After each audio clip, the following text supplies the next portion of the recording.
Good evening, everyone. Kalispera σας. I'd like to begin by acknowledging the traditional owners of the land on which we meet today, and would also like to pay my respects to elders past, present, and emerging. Welcome to another seminar brought to you by the Greek community of Melbourne. We've got a blockbuster program coming up in the next few weeks. Next Thursday, Professor Nikos Papasiriadis will be speaking on humanism after nihilism in Christos Tsiolkas' writing, and I believe Christos Tsiolkas will have a new book coming out in November as well. Furthermore, on our last Thursday of September, I believe it's the 30th, we've got Professor Andonis Liakos, one of Greece's most eminent historians, speaking on the international resonance of the 1821 Greek War of Independence. And before we commence tonight's seminar, allow me to acknowledge tonight's sponsor, Jenny Proemos, and we encourage you all to become a sponsor of a seminar of your choice during the course of the year. Monster and Colossus, letters between Greek writer Costas Taktsis and Australian artist Cassi Plate and their families in cosmopolitan post-war Sydney. That's the title of tonight's seminar. It's quite a mouthful. For those not familiar with Costas Taktsis, he's arguably one of the most important post-war Greek writers. He's best known for his novel To Trito Stefani, which translates as The Third Wedding or the Third Wedding Wreath. This part fictional, part autobiographical novel has been characterized by critics as a masterpiece of post-war Greek literature. Taktsis himself characterized it as a modern Greek tragicomedy that reflects and will for a long time reflect the Greek psyche. The novel depicts the personal stories of two women, Ekavi and Nina, who mirror modern Greek society with all its contradictions, suffering, struggle for survival, passions, lies and disappointments, big and small sorrows, dreams for a better life, marriages and deaths, memories and past glories, but also love and the beauty of life despite its difficulties. All these two women have experienced during Greece's interwar period, the time between Axis occupation and the Civil War. A well-known local scholar has a novel that one must read 2 or 3 times in one's life. Most people read such novels when they are teenagers, when they are still emotional and easily impressed. However, the same book speaks differently to those who are in their 40s and begin to suffer from their own lives, while it is fatal when read by those in their 60s. Only when one feels the time slowing down in one's body can one understand the unique quality of the narrative voice in this novel. What also unique about this novel is that it was largely written out of isolation and tranquility, gave Taktsis the stage to write The Third Wedding. Furthermore, something that very few people know as well, this novel was dedicated to Sydney artists Carl and Jocelyn Plate, key figures in the post-war Australian modern art movement. And the friendship did 100 or so letters were written between them. And to deliver this presentation, we're honoured to welcome Dr. Cassi Plate, the daughter of Carl and Jocelyn Plate. Cassi was an ABC broadcaster. Monster and Colossus is the second book of cultural history after Restless. Normally, Cassi, I'd say welcome to the podium, but being an online presentation, may I pass on a baton to you. The floor is yours. Welcome to the Greek community. Thank you, Nick, and thank you for that introduction. And yes, it is a book that you can read many, many times.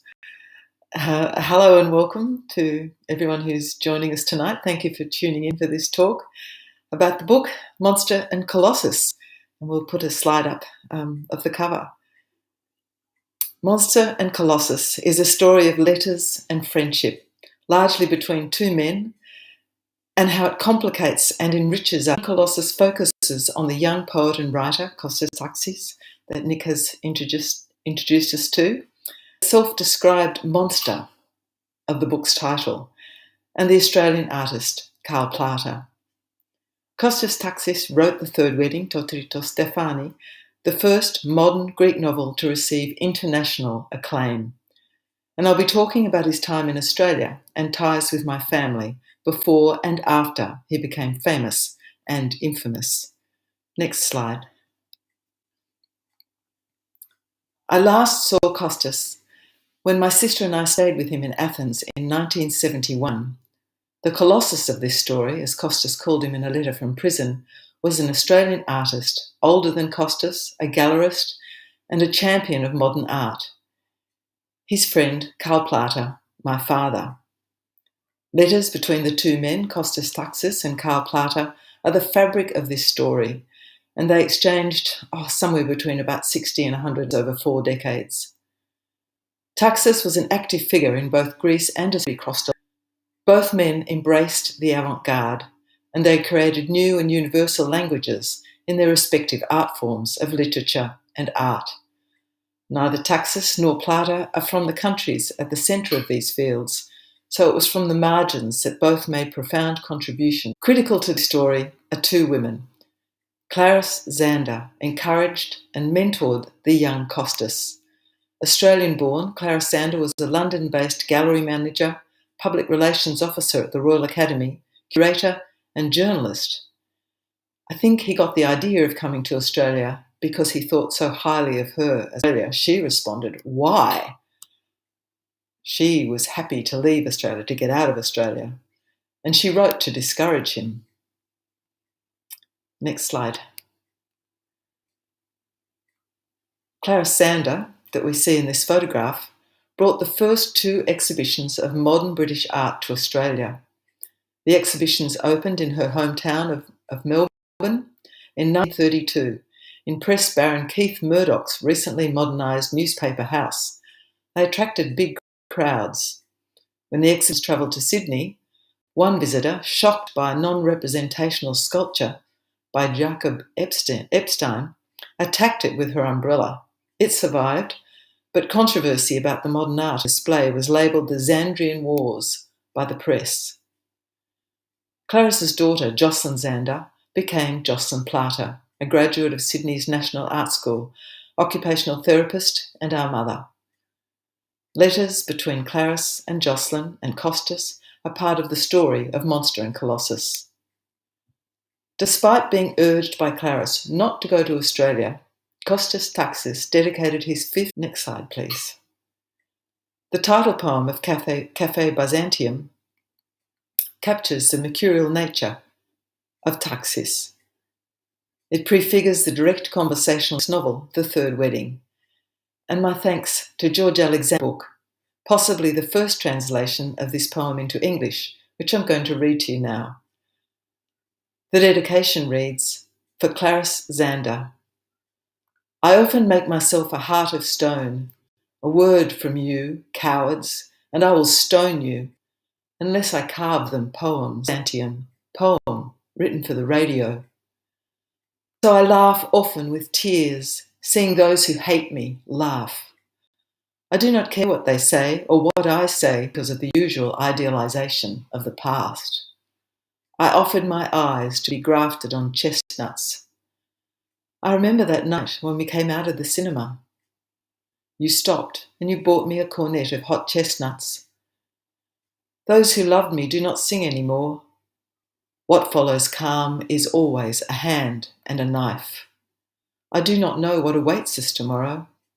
Not so loud, please. Time has passed. I beg your pardon.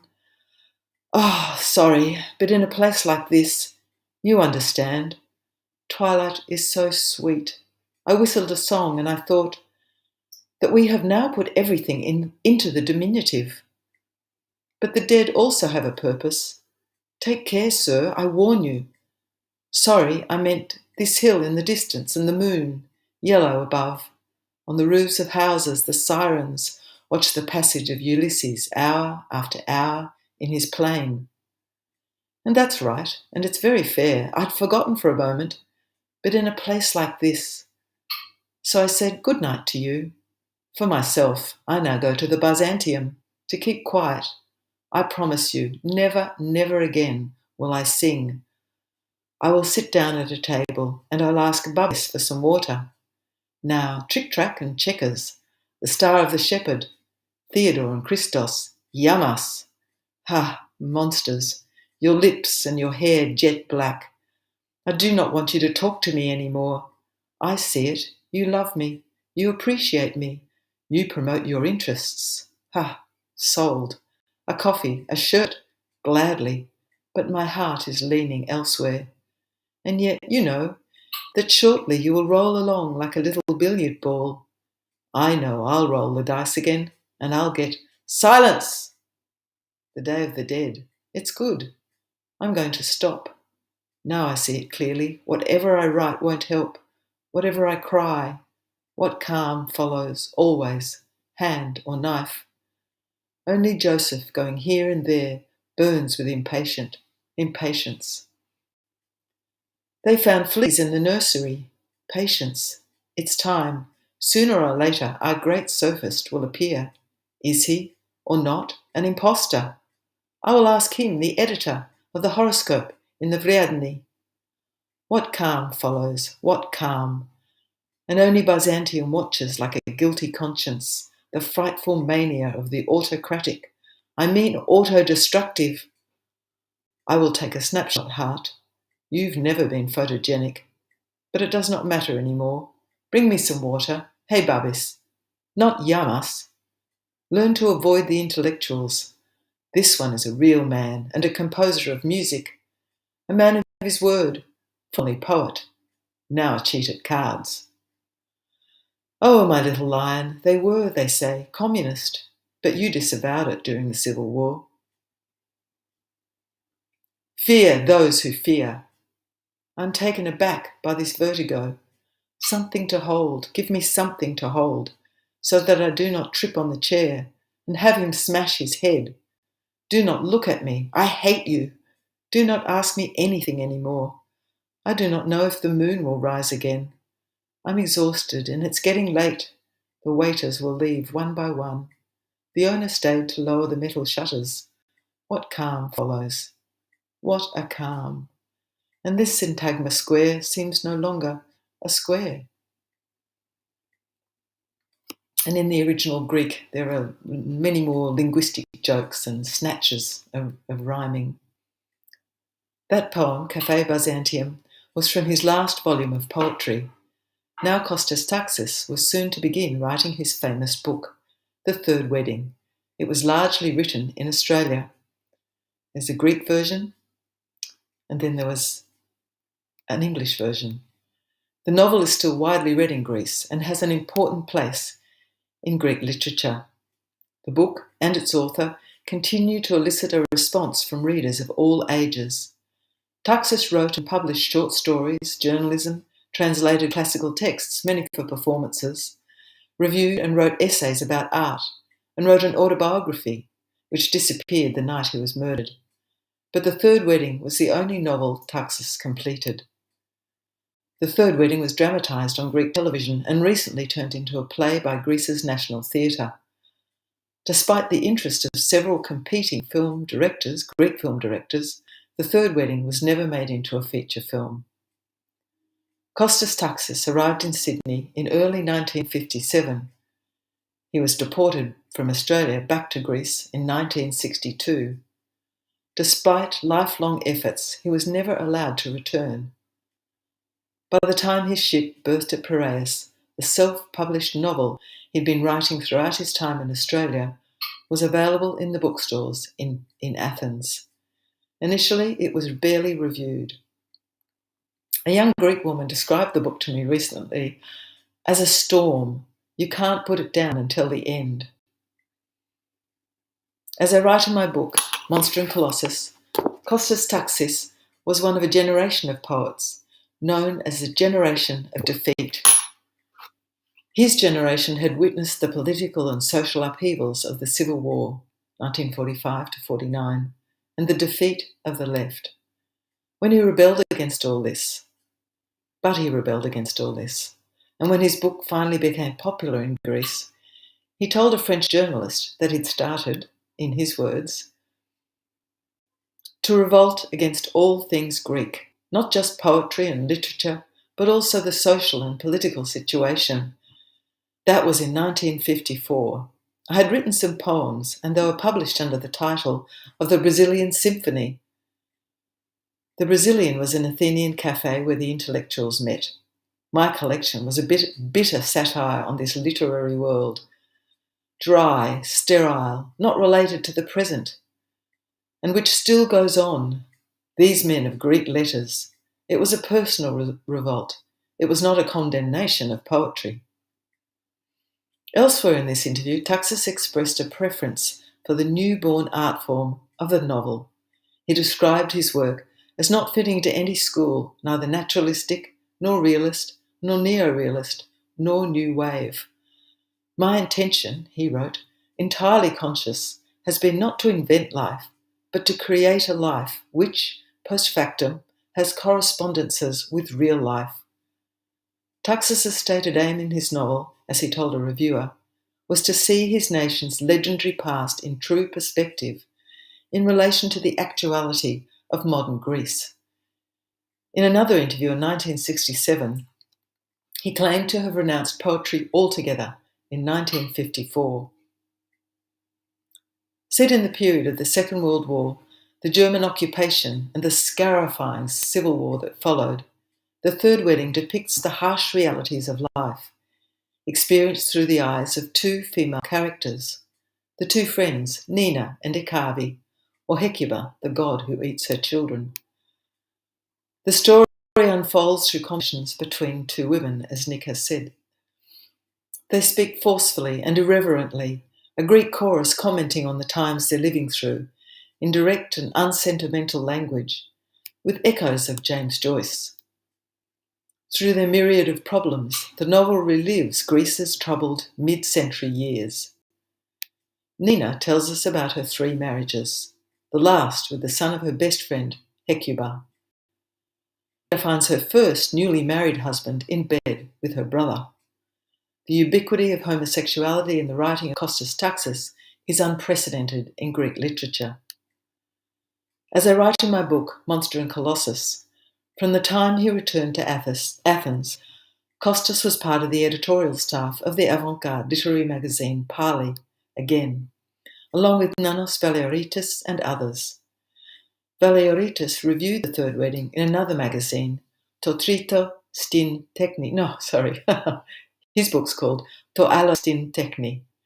And he wrote, "This book is an achievement in the modern Greek language. The achievement, in fact, is double. A novel that pictures the everyday delirium of the Greek in his own language, and a world of people that move and live in their natural dimension. The humour is often black, but the writing is always that of a poet." Pali, a surrealist magazine, was shut down by the colonels after the 67 Greek coup. One of Pali's many achievements was the episodic translation of James Joyce's Ulysses, a book best described as a demonstration and a summation of the entire modernist movement. Costas Taktsis was a key translator. The Third Wedding was not initially embraced in Greece. French and English editions were published 5 years later, in 1967. They were widely reviewed, and the writer awarded prizes. Only when The Third Wedding was receiving accolades from English and French reviewers was the book published again, 10 years later, by a Greek publisher, Hermes, in 1972. That same year, he published a collection of short stories, Toresta, Small Change. Altogether, the novel was translated into 18 languages. It became the first modern Greek novel to be published as a Penguin paperback, widely reviewed all over the world, and despite being largely written in Australia, The Third Wedding has never been reviewed here. Next slide, please. To Trito Stefani. The Third Wedding was dedicated to my parents, Carl and Jocelyn Plata. These photos of Costas and Jocelyn, and Carl and Jocelyn, were taken by Carl and Costas in 1965 in Athens. Next slide. After the death of Carl, a new English translation of The Third Wedding by John Chiolis was published in 1985. So the next slide, please.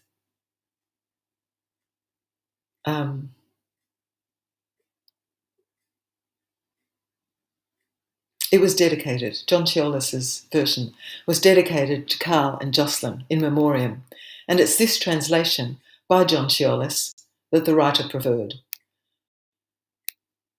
Why was Australia so important to Costas, and why was it in Australia that he was able to complete his novel? Costas Taktsis arrived in Sydney in February 1957. Still a young man, he was a herald of modernism. He talked about a sense of freedom, the freedom to reinvent himself here. Clara Sander, whom he had met in London, was now unwell and had returned to Australia, living in Sydney near her daughter. Costas Taktsis became a welcome part of our family. He worked on the railways, he was employed as a migrant information officer in the Commonwealth Bank, and he worked on his book. He was active in the small and overlapping circles of Australian artists, gallerists, curators, designers, poets, and writers who embraced modernism with its liberating ideas about art, design, and writing, ideas they assumed to be universal. The late 1950s and early 1960s were productive years for both Costas and Carl. They would sit up late in our house in the bush, south of Sydney, arguing and drinking red wine. In early 1959, 2 years after Costas became an essential part of our family, Carl left for Paris and London to paint and hold an exhibition. He travelled via Greece, visiting Costas' mother Ellie and sister Elpida in Athens. Elpida was his tour guide around the museums and the Parthenon. Carl was hosted by a friend of Costas, Thanos Veloudios. Veloudios met his ship at the port in Piraeus. An artist, writer, cinematographer, and photographer, Veloudios had a special interest in Greek Rebetika music. During the starvation years of the German occupation of Greece, Rebetika, songs of the Greek underworld, and the Zyberkiko dance that goes with it, became a unifying cultural force, which Costas described in a book, Songs of the Greek Underworld, the Rebetika Tradition, published in 1964. Carl recorded in his diary that Veloudios took him to the Tavernus to hear Rebetika and to watch the sailors dancing in the afternoons or evenings. He wrote about being introduced to another of Costas's friends, the poet Embirikos. Carl wrote in his diary that Embirikos recorded a long interview with him about modern art. Next slide. Carl travelled on by train to Paris, lugging his painting equipment. He was keen to begin creating works for an exhibition in London. The 1959 show at the Leicester Gallery included this painting, titled Plaster 2. Carl was the first non-figurative Australian artist to have a solo show in London. In March 1959, in Carl's absence, Costas was tasked to deliver an earlier painting, titled Stockyard, to the Royal Easter Show, the exhibition and competition in Sydney. Next slide, please. While carrying Carl's painting on his head, it was too big for a taxi, Costas wrote in a letter to Carl, who was in Europe, I stopped at some shady place to take breath and ask where the gate was. There were 4 or 5 signwriters painting over an advertisement on the wall, Rescher's beer, and a huge bottle, red background, white letters.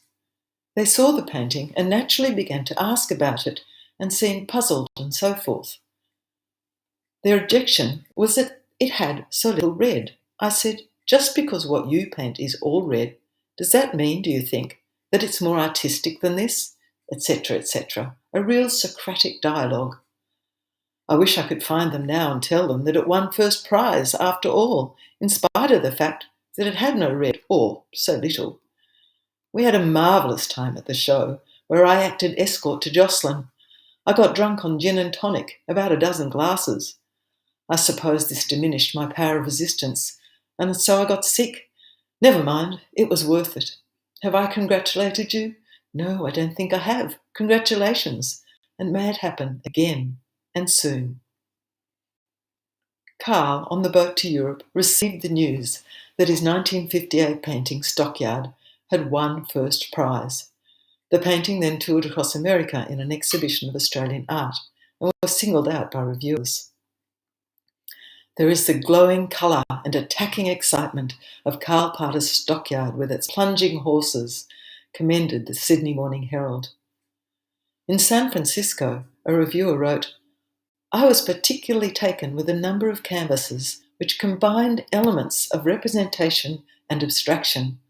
Karl Platter's Stockyard, with its turning of the bucking bronco into abstract expressionist slash. Karl was now painting beyond references to the figurative world. The previous year he'd held a landmark exhibition described in a Sydney Morning Herald review as one of the most impressive one-man exhibitions of paintings in years. Plater now stands among Australia's best painters. He commands a power of expression that will surely lead him to further progress. He paints the dry, open country, the intimate domestic bird, the rearing horse and unseated rider, the warm interior, or more introspective abstraction. The range is immense, but one sees the man, his passion, and the compensating artist's sensitivity and tenderness. There's a sureness of judgment, the harmonies edged with acidity, vibrating planes move in space, interlock, separate, and unite again. In 1958, art reviewers and the public expressed both admiration and ambivalence about his move away from realism. It took years before Australia was comfortable with non-figurative modernism.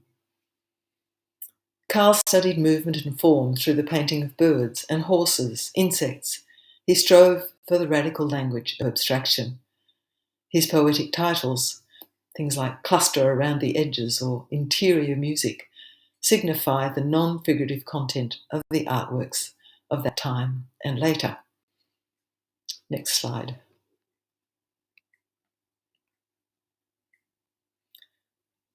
It's no coincidence that Karl was most productive during the years when Costas was part of our family. They were also the most productive years for Costas, seen here working on his manuscript. He finished his novel and wrote many short stories in Australia. After his deportation, he referred constantly in letters to his many efforts to return here. When Clara Sander died, Jocelyn invited Costas to move into her mother's Paddington house, where this photograph was taken.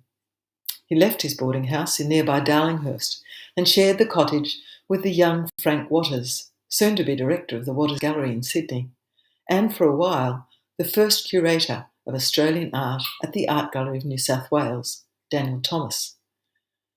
This photograph was taken by David Moore, the go-to photographer of modern architecture, famous for his iconic depictions of contemporary culture in Australia. A family friend, designer and later Benithan Gallery manager, Mary Andrews, describes the backstory of this photograph, and I'm reading here from the book Monster and Colossus. When Gordon Andrews was commissioned to design the Australian Pavilion for an international trade exhibition in Switzerland in 1960, he had the idea of celebrating the diversity of Australian migrant culture. The idea was enthusiastically embraced by the Prime Minister, Robert Menzies. Mary added, "Unthinkable now, isn't it?" Both Harry Williamson, another designer, and I, Mary, were involved in the realisation of the project. She continued, Gordon asked the photographer David Moore to make a series of portraits documenting the contribution of migrants to Australian life and culture. They enlarged each image to several metres in height. Gordon suspended them hanging freely from the ceiling of the main hall so that they could move and be seen from all sides. Mary continued, Costas was one of the first to be photographed, sitting, writing in Claris's Paddington house with his icons beside him. Mary Andrews, along with several Australians, remained friends with Costas, visiting him in Greece. Mary regularly returned to the Greek islands of Santorini throughout her life, cultural traffic in both directions. At the same time, in the autumn of 1959, Costas Taktsis was invited to give readings to the New South Wales Poetry Society. He proposed a lecture about Constantine Cavafy. A remarkably lucid poet, Cavafy created the first new forms of Greek poetry in the 20th century. Acting president of the Poetry Society and soon-to-be gallerist Barry Stern quoted from the influential London magazine to promote the event, writing, "When I've asked Greek writers what they consider to be the most important literary event in the past 12 months, 3 names have been mentioned, including Costas Taktsis, a poet whose Symphony of the Brazilian has often been discussed, praised and criticised." Costas was later to publish 5 short stories, some written in and about Australia, and write poems from contemporary Greek culture in the London magazine. Write reports, about contemporary Greek culture, about language, all sorts of things. The May issue of the Poetry Society's Prism magazine reported a huge turnout of 70 people for Costas's Cavafy lecture. Taktsis was moving in Sydney's most cosmopolitan circles. 3 days after the lecture, one of Sydney's leading modern architects, Arthur Baldwinson, wrote Costas a letter, and I quote, "I must confess that before I had not thought about modern Greece nor read anything, but now I would like to learn more about its history and read Cavafy's poems. What you said has also shed some light, for me, on the character of modern Greek architecture. There seems to be a strong national character labouring under difficulty for expression. Nevertheless, a firm character with long roots drawing nourishment from the past. The worlds of contemporary poetry, architecture and art begin to overlap in Sydney." Barry Stern instigated his first art gallery within the Poetry Society's premises. And I found this great little article in a Sydney daily paper which reported, "The Poetry Society takes pride in announcing that the Museum of Modern Art will be opened with a loan collection." Karl Plater was one of several Sydney contemporary artists to contribute to the exhibition, along with exhibiting the more avant-garde local artists. Sydney's first Museum of Modern Art had radical opening hours. This was the bit I found so, why doesn't it happen today? It advertised extended gallery hours as 1 p.m. to midnight, Saturday and Sunday, for music and poetry readings. The Observer magazine promoted the new gallery, and I quote, "as a positive manifestation of art entrepreneurship. Stern's salon-style gallery reflected the emergence of an urban culture which involved the weekend consumption of art, poetry readings, music, and an educated interest in modern paintings and modern art in general, Australian, of course." As Costas is introducing Sydney artists and architects and fellow poets to the world of Cavafy, Karl Plater is playing poker with the Canadian poet Leonard Cohen, soon famous instead as a musician, on the Greek island of Hydra. Karl was visiting the Australian writers Charmian Clift and George Johnston while he was in Greece. A photo shows him seated with the writers outside a taverna on the Hydra waterfront. The high cost of living in London had made trying to survive from writing almost impossible in that city. At Clara Sander's suggestion, Charmian Clift and George Johnston and their children moved to Hydra and were able to scrape by on the income from their writing. As I write in the book, Costas's aforementioned friend, and I quote, Valudius, had introduced Karl to the artists of Athens, so many of them friends of Costas Taktsis. They visited Yanis Sarouhis in his studio, where Karl studied his portraits of sailors, and right now Yanis Sarouhis is currently having a major comeback in the UK and America. Karl was also introduced to 2 of Costas's close artists' friends, Gika and his sculptor wife and poet Tigi Gika. Gika was an important Greek artist in the 1950s and 1960s, the most exciting and innovative generation of the post-war years. Australian writer Cynthia Nolan and artist Sid Nolan joined Charmian Clift and George Johnston on Hydra in 1955 to 56. Most probably arranged by Costas, they spent 8 months living in the Gika family's 17th century mansion, a virtual palace perched on the hill behind the town, which Gika made available to artists when he was not in residence. In the late 1970s, Gika illustrated Costas's successful new translation of Aristophanes' Lysistrata. This openness in Greece changed dramatically during the Greek coup d'etat in 1967, led by the Greek colonels. Greek writers of all political persuasions played a key role in their downfall, beginning with a public statement by the diplomat and Nobel Prize-winning poet George Seferis. In March 1969, Seferis denounced a military dictatorship as anathema to all the ideals for which the world went to war. He attacked the compulsory torpor that the dictatorship relied upon.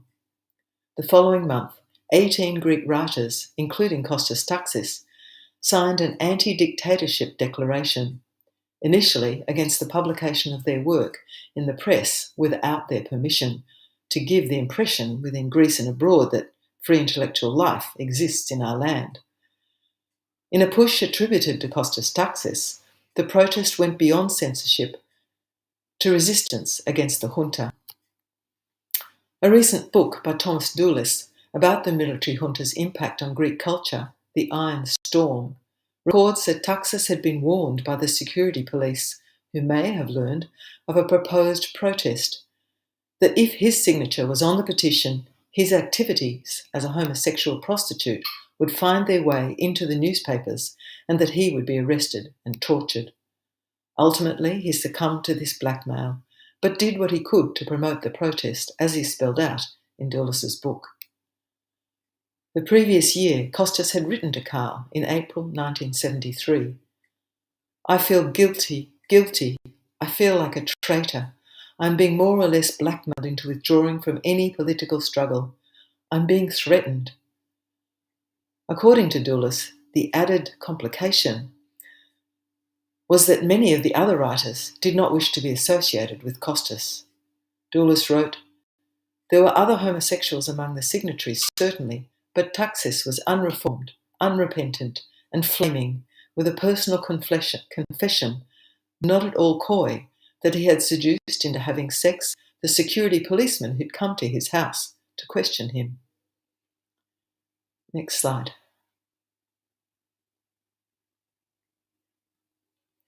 This is the last photograph I have of Costas, taken in 1988, just before he was murdered.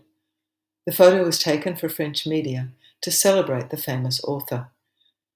He looks haunted and handsome and deeply troubled, and oddly, finally, like my father, he has the same grey goatee beard, the brushed back grey hair, and even his clothes are similar.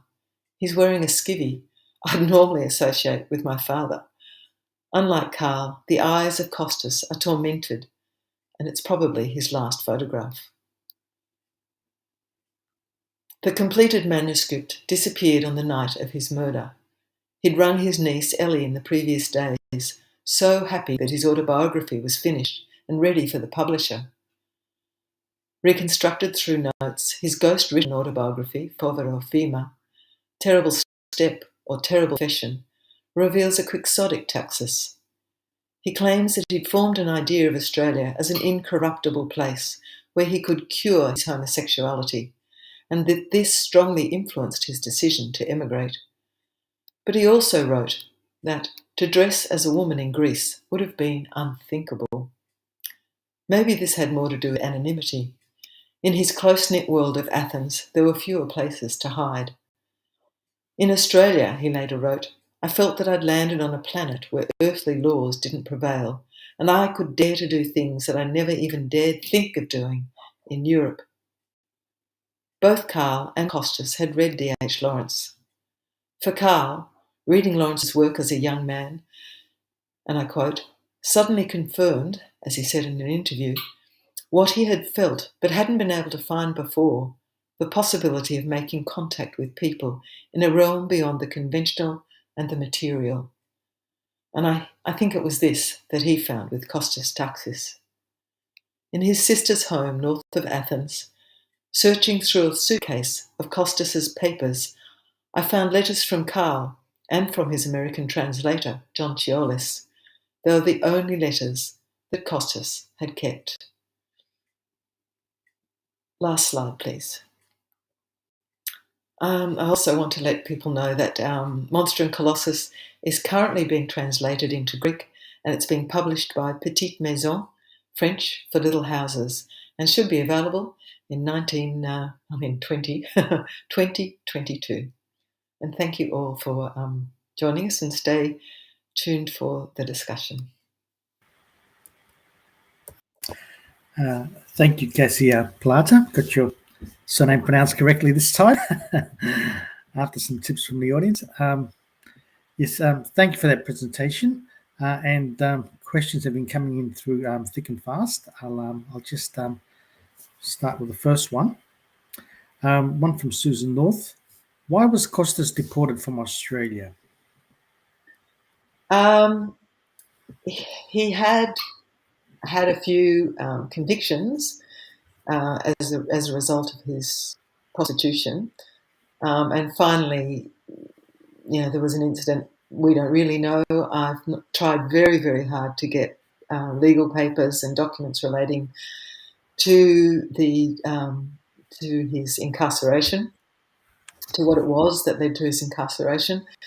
I don't really know. It was definitely something that got up the nose of the Vice Squad. The Vice Squad in those days was extremely corrupt, and they were the ones that really should have been in jail half the time.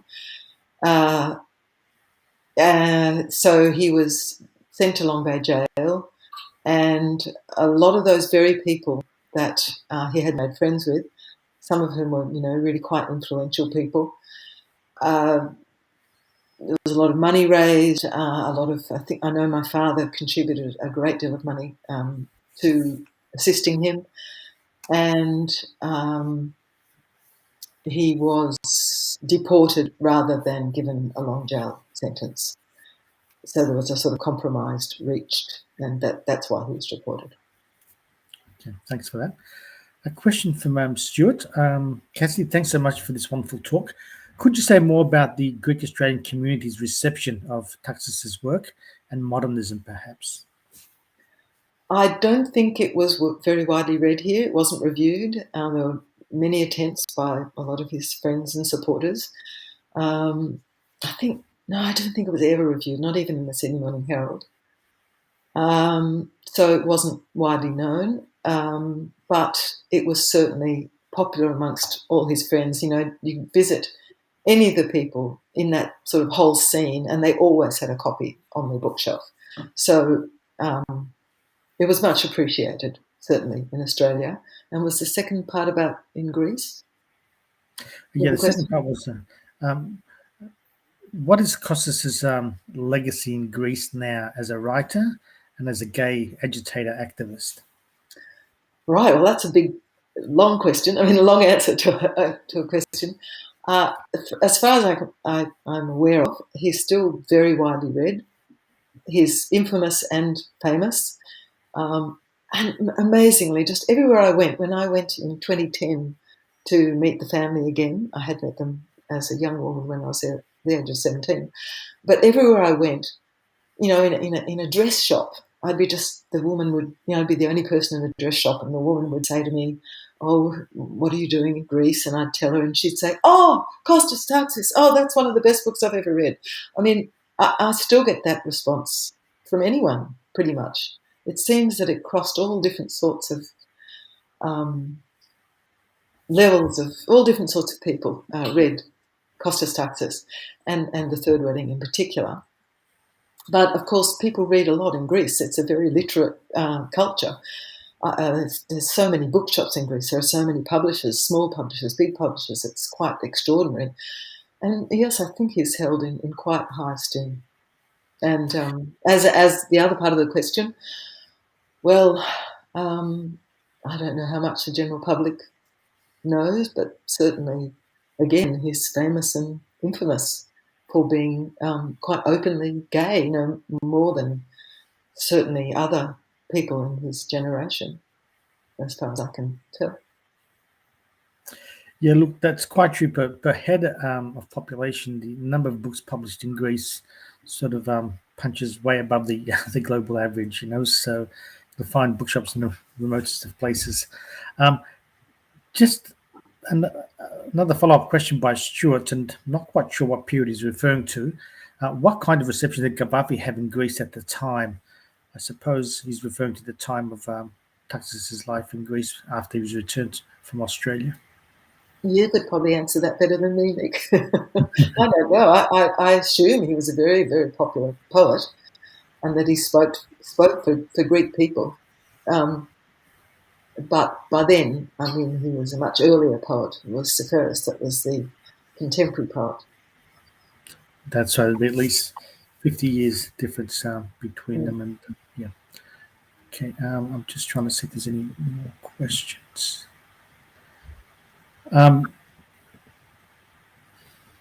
Okay. Another question. Costas seems to have been haunted by a fluid gender identity. Sorry, this is moving around a bit.